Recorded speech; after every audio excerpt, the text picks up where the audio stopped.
Hello champions, क्या आपको भी न्यूक्लिक एसिड, न्यूक्लियोटाइड, न्यूक्लियोसाइड में कंफ्यूजन होती है? Then watch this video till the end. I have added some tricks and points. After that, you will never get confused between nucleic acid, nucleotide and nucleoside. Nucleic acid क्या होता है? Nucleic acid एक genetic material है जो हमारी अर्थ पे पाए जाने वाले सभी ऑर्गेनिजम्स में पाया जाता है. चाहे वो वायरस हो, चाहे वो ह्यूमन हो, चाहे वो प्लांट हो, सब में जेनेटिक मटेरियल क्या होगा? न्यूक्लिक एसिड ही होगा. बस उसकी फॉर्म डिफरेंट होगी. किसी में वो डीएनए की फॉर्म में पाया जाएगा, किसी में वो आरएनए की फॉर्म में पाया जाएगा. जैसे कि मोस्टली वायरसेस में आरएनए जेनेटिक मटेरियल होता है और ह्यूमंस में डीएनए जेनेटिक मटेरियल होता है. अब आइए पढ़ते हैं कि न्यूक्लिक एसिड की जो दो फॉर्म है, डीएनए और आरएनए, उनका फुल फॉर्म क्या है. तो डीएनए का फुल फॉर्म है deoxy ribose nucleic acid and RNA का फुल फॉर्म है राइबोज न्यूक्लिक एसिड.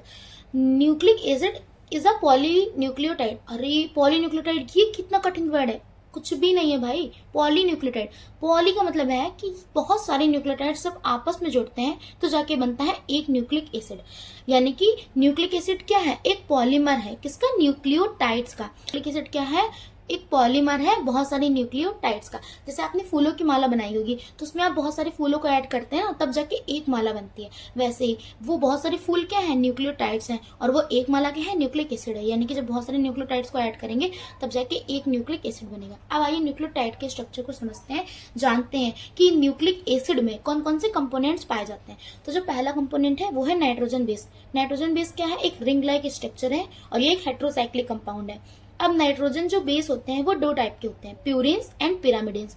प्यूरिन्स के अंदर आता है adenine and guanine and pyrimidines के अंदर आता है साइटोसिन, यूरेसिल एंड थाइमिन. अब बहुत स्टूडेंट्स को ये कंफ्यूजन होती है कि हम ये कैसे याद करें कि थाइमिन प्यूरिन है या पिरामिडिन है, साइटोसिन प्यूरिन है या पिरामिडिन है. इसकी सबसे सिंपल ट्रिक है कि प्यूरिन्स है आलू एंड गोभी, यानी कि एडेनिन एंड ग्वानिन. ए जी ना, तो आलू गोभी यानी कि एडेनिन ग्वानिन क्या है? प्यूरिन्स है.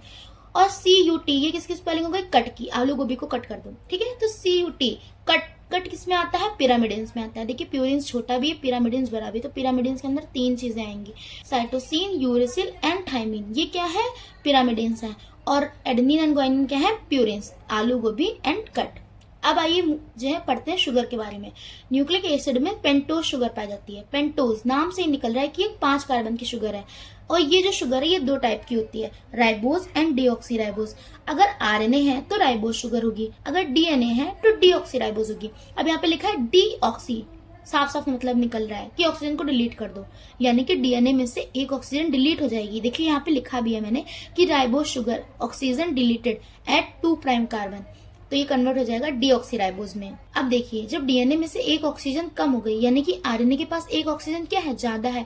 जब आरएनए के पास, जैसे किसी के पास कोई चीज ज्यादा हो जाती है ना तो वो बहुत उछलने नहीं लगता है, वैसे ही आरएनए के पास एक ऑक्सीजन ज्यादा है तो ये क्या करेगा? ये ज्यादा रिएक्ट करेगा. तो यहाँ पे लिखा है RNA reacts faster than DNA. अब ये ज्यादा रिएक्ट करेगा तो इसकी स्टेबिलिटी भी कम हो जाएगी, इसीलिए आरएनए लेस स्टेबल होता है डीएनए से. अब आइए बात करते हैं फॉस्फेट ग्रुप की.